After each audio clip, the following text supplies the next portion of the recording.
Valerian and the City of a Thousand Planets. This is directed by Luc Besson, who's directed lots of good movies before. Luc Besson is responsible for Lucy. I might be wrong, but he may have done Leon the Professional. I can't look that up right now.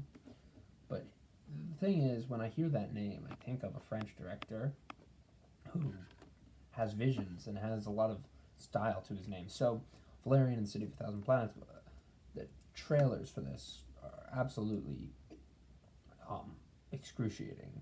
The actual film is even more so excruciating. This was one of the last movies I saw in theaters. I watched the whole thing and I was just flabbergasted by it. One of the last movies I saw, like a summer blockbuster in 2017, in July. Just a dreadful movie. It's dreadful because the way it opens is with this large animated sequence. It starts with a lot of potential, but then it just kind of flippers away. You are introduced to Cara Devlin and Dane DeHaan. Both are talented actors. That's something I gotta say. Usually with Dane DeHaan, I wouldn't say that. I would give the typical, he's, kind of quiet, broody type, but he does his role well. And he even played James Dean in a movie I have to see where Robert Pattinson's in that called Life. And he was in The Place Beyond the Pines. Good actor. And he works well with Cara Devlin, who has really only done these blockbuster roles. I mean, this is one of those blockbuster roles, but I like seeing her because she's beautiful and she's very talented. She always plays the kind of dark role. She does that well. She has a sinister look to her, a pretty sinister look. She doesn't play sinister roles. She just plays to that dark part here. This is like silly Star Wars, just to really say it straight. It's very goofy. There's a lot of weird space aliens, but it doesn't look half as good. Star Wars looks incredible, mostly.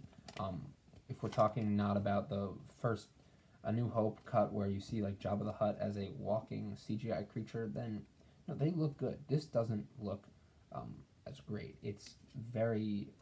The animation is very bright and glimmery, and it looks like something out of a video game you download on iOS. It's not horribly unreal. It just looks so fictional and theme park like. This whole entire film. It's very tough to watch this on a serious level and think you're gaining something out of it. It just doesn't really do that. Yeah, there's a scene where Cara Devlin's wearing a large hat. It's pretty cool, right? And they're gonna like cut her head off with it and like make juice or like chips out of it. It's weird to explain this. Like she's wearing a sombrero and the aliens are gonna. Anyway, that doesn't matter. What matters is they had the opportunity here and it was squandered to make a fun movie based on a book. Ethan Hawke was in this as like a pimp or something. And Rihanna's in this, I think. It's just a very weird film that squanders all potential in hopes of making a semi-Star Wars type film, but it does not live up to that potential.